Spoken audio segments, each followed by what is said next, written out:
Break के बाद एक बार फिर से रुक करेंगे यूपी बुलेटिन की ओर, जिसमें हम बात करेंगे बदायूं की, जहां जिलाधिकारी निधि श्रीवास्तव ने ब्लॉक जगत के नवीन प्राथमिक स्वास्थ्य केंद्र गुलड़िया का गुरुवार को औचक निरीक्षण किया। देखिए ये रिपोर्ट। जिलाधिकारी निधि श्रीवास्तव ने ब्लॉक जगत के नवीन प्राथमिक स्वास्थ्य केंद्र गुलड़िया का गुरुवार को औचक निरीक्षण किया। निरीक्षण के दौरान यहां डॉक्टर सना इरफान, मोहन राज, निधि, राकेश कुमार मौके पर मौजूद रहे। इसके अतिरिक्त संदीप कुमार फार्मासिस्ट भी गुलड़िया पर तैनात हैं। उपस्थित स्टाफ द्वारा अवगत कराया गया कि वो वर्तमान में जनपद न्यायालय बदायूं में संचालित डिस्पेंसरी में संबद्ध हैं। उन्होंने बताया कि प्राथमिक स्वास्थ्य केंद्र गुलड़िया पर मानव संसाधन की आवश्यकता है। डीएम ने चिकित्सा अधीक्षक को निर्देशित किया कि स्वास्थ्य केंद्र पर आने वाले मरीजों की संख्या के दृष्टिगत अतिरिक्त मानव संसाधन की आवश्यकता है। मानव संसाधन की अनुपलब्धता में अन्य कर्मचारियों की रोस्टर के अनुसार ड्यूटी लगाई जाए, जिससे स्वास्थ्य केंद्र की व्यवस्थाओं का सुचारू रूप से संचालन किया जा सके और मरीजों को सुगमता से उपचार प्राप्त हो सके। उन्होंने प्रसव के संबंध में भी जानकारी ली। यहाँ डीएम ने मरीजों को टीबी की जांच के बारे में भी जाना। डीएम ने मरीजों से वार्ता कर उनके स्वास्थ्य और दवाओं की जानकारी ली। डीएम ने मरीजों से कहा कि स्वास्थ्य केंद्र पर दी जाने वाली समस्त सुविधाएं निःशुल्क होती हैं। यदि किसी के द्वारा धनराशि की मांग की जाती है तो तत्काल उच्च अधिकारी को सूचित कर अपनी शिकायत दर्ज कराए, जिस पर तत्काल कार्रवाई सुनिश्चित की जाएगी। औषधि वितरण कक्ष के निरीक्षण के दौरान पाया गया कि समस्त आवश्यक औषधियां पर्याप्त मात्रा में उपलब्ध हैं, लेकिन बच्चों को दिए जाने वाला आयरन सिरप अभी नहीं उपलब्ध है। डीएम ने चिकित्सा अधीक्षक को निर्देशित किया कि चिकित्सालय भवन में मरम्मत सिविल कार्य की आवश्यकता है, इसको तत्काल सही कराया जाए। साथ ही भवन और समस्त कक्षों को रंगाई पुताई कर इसको सुसज्जित रखा जाए। उन्होंने निर्देशित किया कि चिकित्सालय में मरीजों और उनके तीमारदारों के लिए आवश्यक मूलभूत सुविधा जैसे पानी की व्यवस्था, बैठने की उचित व्यवस्था, साफ सफाई आदि की व्यवस्था की सुचारू रखनी चाहिए। निरीक्षण के दौरान चिकित्सालय के कक्ष में लगे पर्दे अत्यंत गंदे पाए गए। उन्होंने निर्देशित किया कि चिकित्सालय परिसर की नियमित साफ सफाई के साथ साथ चिकित्सालय में उपलब्ध बेड पर लगी चादर और पर्दे भी नियमित रूप से साफ किए जाए। बदायूं से सीनियर संवाददाता आकाश तोमर की रिपोर्ट। अब बात करेंगे बांदा की, जहां जनपद के कमासिन ब्लॉक अंतर्गत अंडौली ग्राम पंचायत की, जहां प्रधान और मेट अधिकारियों की मिलीभगत से खुलेआम सरकारी धन का बंदर बाट किया जा रहा है। आइए जानते हैं ये रिपोर्ट। बांदा जनपद के कमासीन ब्लॉक अंतर्गत अंडौली ग्राम पंचायत की, जहां प्रधान और मेट अधिकारियों की मिलीभगत से खुलेआम सरकारी धन का बंदरबाट किया जा रहा है। नरेगा में घर बैठे लोगों की फर्जी हाजिरी लगाकर लाखों का घोटाला कर रहे हैं। काम कोई और कर रहा है और कागजों में मास्टर रोल पर किसी और की हाजिरी लगाकर भ्रष्टाचारी अपने जेबें भर रहे हैं। आपको बताते चले कि गांव में नरेगा से प्राथमिक विद्यालय में बाउंड्री और अवधेश प्रजापति के घर से मोहन प्रजापति के घर तक नाला निर्माण किया जा रहा है, जिसमें घटिया सामग्री और फर्जी मजदूरों से काम कराया जा रहा है, जिसकी शिकायत भी लोगों ने जेई और सचिव से की, लेकिन काम वैसे ही चलता रहा जैसे इन्हें लूट की पूरी छूट दे दी गई हो। कार्यस्थल पर कोई साइन बोर्ड नहीं लगाया गया है। नाला निर्माण में घटिया मसाल का कार्यस्थल पर कोई साइन बोर्ड नहीं लगाया गया है। नाला निर्माण में घटिया मसाले का प्रयोग किया जा रहा है। प्रधान मेट द्वारा कागजों में अपने चहेते 9 व्यक्तियों को काम करते दिखाया जा रहा है, जबकि मौके पर दूसरे गांव के अन्य 6 व्यक्ति काम कर रहे हैं। जेई की माने तो दीवार बनाने से पहले आरसीसी की फर्श या बेस बनाना चाहिए, लेकिन यहाँ नाम मात्र केवल गिट्टे डालकर लीपापोती कर धन को ठिकाने लगाया जा रहा है, जो तस्वीरों में आप साफ तौर पर देख सकते हैं। वहीं जब हमारे संवाददाता ने जेई और वीडियो से बात की तो जेई गोलमोल करते हुए अभी एमबी ना होने की बात कर रहे हैं और बताया कि बात फर्जी हाजिरी की है तो ये जिम्मेदारी सचिव प्रधान की है। वहीं वीडियो ओम प्रकाश द्विवेदी कैमरे में कुछ भी बोलने से साफ मना करते हुए कहा कि ये कोई इतना बड़ा मामला नहीं है। वहीं बाकी इसकी हकीकत काम कर रहे हैं मिस्त्री से, आप खुद सुन लीजिए। भैया क्या नाम है आपका? कुन्ना। कुन्ना। अच्छा, आप मिस्त्री हैं यहाँ पे? हाँ जी। ये दीवार बना रहे हैं नाला में? हाँ जी। अच्छा, ये जो नाला में दीवार बन रही है, नीचे जो फर्श बननी चाहिए नाला की, तो इसमें नाला में फर्श नहीं बनी, उसमें फर्श नहीं बनाई गई, खाली दीवार बना दी गई है। दीवार बना के फर्श से बाद में बीच में बनेगी डीपीसी का मसाला पड़ेगा इसमें, आरसीसी का। अच्छा, पहले फर्श नहीं बनाए, पहले फर्श नहीं बनाए, पहले किनारे से दीवार बना देंगे। फर्श अगर बना देंगे तो बोल्डर फेंकेंगे तो टूटेगी नहीं। अच्छा, ये मान लीजिए फर्श बना दिया, ये बोल्डर फेंकेंगे तो टूटेगा नहीं। तो अच्छा, मतलब पहले बगैर फर्श बनाए आप दीवार बना रहे हैं? हम कई नाले बना चुके हैं, कम से कम 5-6 नाले बना चुके हैं, मगर हमने इसी तरह का काम किया है। इधर ये डाल करके दीवारें खड़ी कर दिया है, बाद में हम फर्श नीचे का बनाया है। हर जगह की, अभी गुरौली में भी किया, अभी बेरराव में भी बनाया, स्कूल के पास नाला बनाया ना, वो मेरा बनाया हुआ है। मतलब पहले दीवार खड़ी कर देंगे, हाँ, इसके बाद फर्श बीच में फिर बाद बनाएंगे। में फर्श बनता है। नहीं अगर फर्श बन जाएगा, ये बोलता है फेंका जाएगा तो टूट नहीं जाएगी। अच्छा, मसाला कितने एक का लग रहा है यहाँ पे? इस दीवार में ये बिछाने के लिए अलग बनाते हैं 10 एक का। हाँ। ये बिछाया जाता है, जो ये नीचे बिछाया जाता है, हाँ। ये 10 एक का। बाकी ये जोड़ाई में है 6 एक का। जॉइंट भरते हैं जो 6 एक का भरते हैं।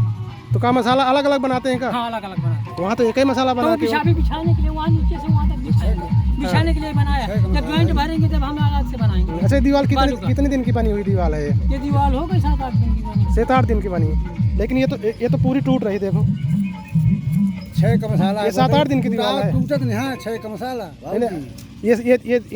ये दीवार है, देखिए ये 7-8 दिन की दीवार आपकी हो गई है। देखो तारे ठीक है, कहीं ऊपर है नहीं, देखो बात ऐसे फिर हमें कोलिए तो है सीमेंट को वाले से नहीं तो जैसे आप पहले दीवार बना रहे हैं, बाद में फर्श बनाएंगे। हाँ, बाद में फर्श तो जैसे जो दीवार है, जब नीचे उसमें फर्श नहीं है तो दीवार फिर किसके माले इधर उधर दबाव पड़ेगा तो दीवार किसके सहारे टिकेगी वो? ये जो है 15-25 डाल दिया जाता है, फिर मोरम डाल दिया गया। मोरम से उठा कर फिर दीवार उठा ली जाती है। फिर ये नीचे का फर्श बाद में पड़ता है। हर जगह हमने इसी तरह किया। तो इसमें नक्शा तो बन गया था, यही भी आया है हमारे वहाँ भी, गरौली में भी आया है। ये स्कूल वाले भी आया, जो बेरराम स्कूल में बना, इसमें भी आया, उसमें कभी नहीं कहा। पुलिया बनाया, हमारे 2 पुलिया बनी है हमारे बेरराम में, यहाँ मेन रोड के इस पर पुलिया बनी है ना, वो भी मैंने बनाई। इस तरह उसको भी बनाया, बाद में फर्श डाला है। बांदा से सीनियर संवाददाता रामकृपाल यादव की रिपोर्ट। बात करेंगे ललितपुर की, जहां शॉर्ट सर्किट के कारण गरीब का मकान आग का गोला बन गया, घर का सामान जलकर राख हो गया। बता दें कि 89 साल के वृद्ध ग्रामीण ने मदद की गुहार लगाई है। आइए देखते हैं ये रिपोर्ट।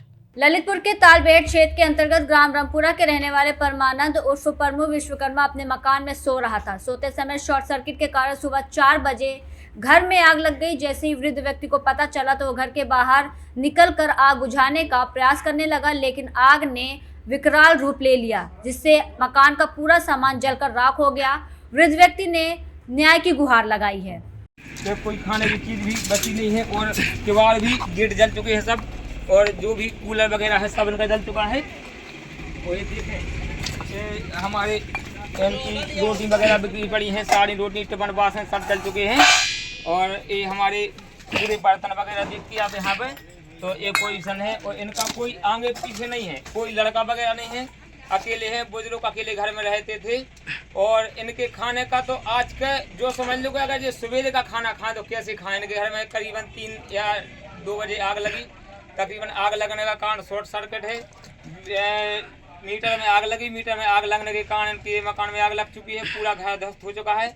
जरा इसको जूम करके भी घुमा दें, पूरे में दिखा दें, और हम इसको घुमा करके दिखाएं पूरे में, पूरे मकान में घुमाओ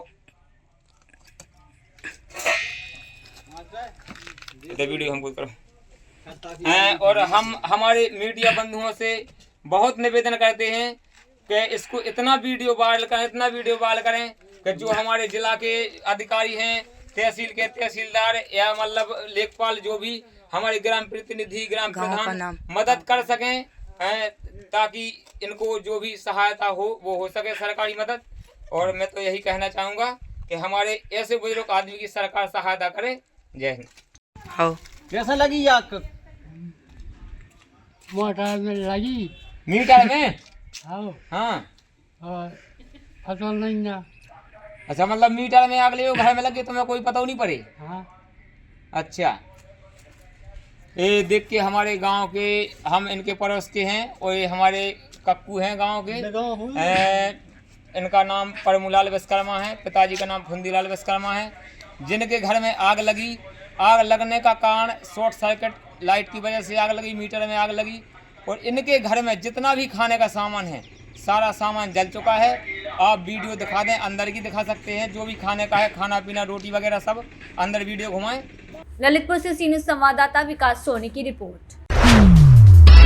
बढ़ेंगे आगे, बात करेंगे महाराजगंज की, जहां सिसवा कस्बे में श्रीमद् भागवत कथा के दौरान वृंदावन से आए कथावाचक मारुति नंदन शास्त्री ने कहा, भागवत कथा सुनने के सारे कष्ट दूर होते हैं। आइए आपको दिखाते हैं श्रीमद् भागवत कथा की ये झलकियां।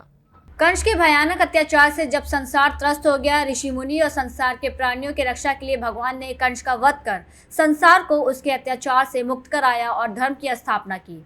उक्त बातें सिसवा कस्बे में श्रीमद् भागवत कथा के दौरान वृंदावन से आए कथावाचक मारुति नंदन शास्त्री ने कही। उन्होंने कहा कि जब भी संसार में दुष्ट लोगों का अत्याचार बढ़ता है तब भगवान धरती पर अवतार लेकर धरती को अत्याचारियों से मुक्ति दिलाते हैं।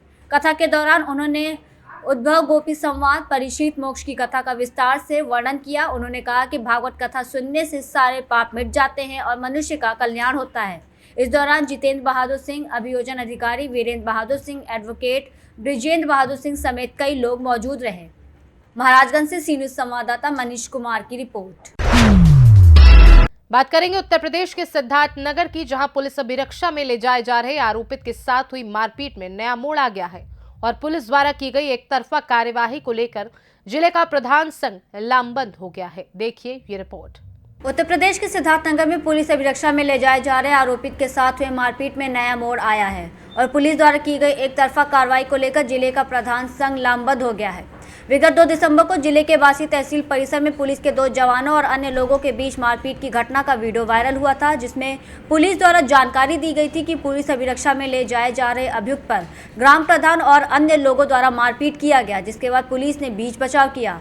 वहीं मामले में आज प्रधान संघ के जिला अध्यक्ष पवन कुमार मिश्रा की अगुवाई में जनपद के प्रधान नामबंद होकर पुलिस अधीक्षक कार्यालय पहुंचकर बासी पुलिस द्वारा की गई एक तरफा कार्रवाई के खिलाफ प्रार्थना पत्र देकर दबंग हिस्ट्री शीटर के खिलाफ कार्रवाई की मांग की है।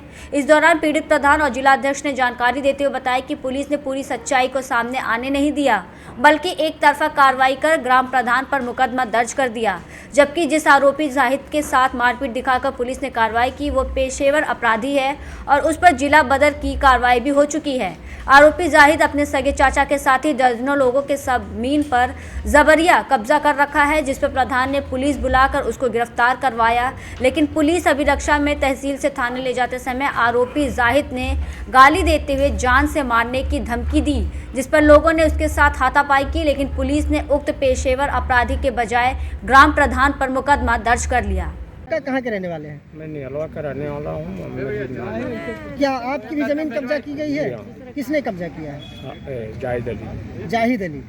तो क्या कैसे कब्जा कर लिया? कब्जा हम बम्बई रहते हैं, जब आते हैं कि हमारा हिस्सा दो तो वहाँ से झगड़ा करके हटा देता है और कब्जा करके रखा हुआ। हिस्सा दो माने आप पटदार है क्या? हाँ जी, मेरा जोत भाई है, सब कुछ है, उसके बावजूद भी वो वहाँ नहीं बैठते। जाहिद अली के क्या लगते हैं?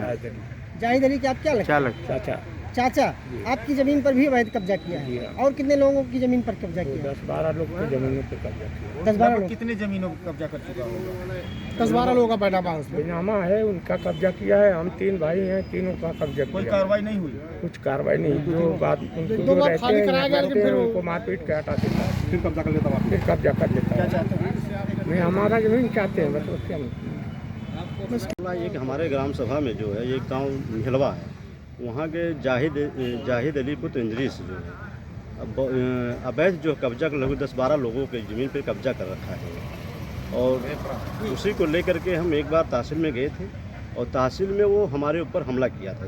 हमारे ऊपर हमला किया था तो मैं कोतवाल साहब को फ़ोन किया और कोतवाल साहब ने जो है 2 पुलिस भेजे वहाँ पे, तो उसको कस्टडी में लेके आ रहे थे जो है, लेके उसको भद्दी हमको गाली दिया उसमें, जो उसी को लेकर के कुछ विवाद हुई थी। उसमें जमीन क्या है, उन्होंने अवैध कब्जा किया है, लगभग 10-12 लोगों का अवैध जमीन कब्जा किया है और सब लोगों ने मिल करके हमको कहे कि चलिए जो है तहसील में जो है, तो तहसील में SDO साहब के पास शिकायत किया जाए।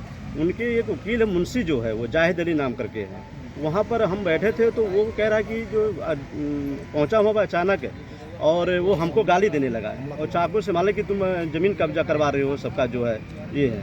और अगर वहाँ की CCTV कैमरा देखा जाए जो है अंदर का, वो निकाला नहीं गया है। अगर वहाँ देखे तो हमला करके वो हमको मारते हुए इसमें दिखाई देगा, लेकिन तहसील से वो CCTV कैमरा नहीं दिखाया गया। क्या नाम है आपका? कहाँ के रहने वाले हैं? जिगनीवा। क्या नाम है आपका? विनय कुमार जायसवाल। बता रहे हैं कि आपकी भी जमीन कब्जा किया है जाहिद ने? लोग नामा लिए हैं, कब्जा है, खाली नहीं पा रहा है। एक आध बार खाली हुआ, लेकिन फिर अवैध तरीके से उसने कब्जा कर लिया, मिल नहीं रहा जमीन। तो क्या इतना दबंग आदमी है? अब है तभी तो नहीं मिल रहा है। पुलिस पर आपने सूचना दिया? अरे तहसीलदार खुद आए थे, एक बार खाली कराया, फिर वो कब्जा कर लिया। कौन कर लिया? वो जाहिद अली। विगत 2 तारीख को निहलवा प्रधान और उनके गांव के एक ज़मीन कब्जाने वाले एक जाहिद नाम का एक व्यक्ति है, जिसके साथ तहसील परिसर में मारपीट की घटना हुई, जो वायरल भी हो रहा है। तत्काल प्रधान संगठन ने प्राची सिंह पुलिस अधीक्षक सिद्धार्थनगर जी को अवगत कराया और उन्होंने आश्वासन दिया कि जो जिन सिपाहियों ने मारपीट किया प्रधान जी के साथ उनके खिलाफ कार्रवाई की जाएगी। उन्हें लाइन में उन्होंने आवर्त भी किया, लाइन हाजिर करने की कार्रवाई की। आज हम लोग आए थे कि प्रधान जी के ऊपर एक तरफा मुकदमा लिखा गया है, जबकि वीडियो में स्पष्ट है कि जाहिद ने प्रधान को मारा पीटा है। गांव के कई लोग इनके साथ आए हुए हैं। सबने आरोप लगाया कि जाहिद ने गांव के भी कई लोगों के ज़मीन को कब्जा किया है।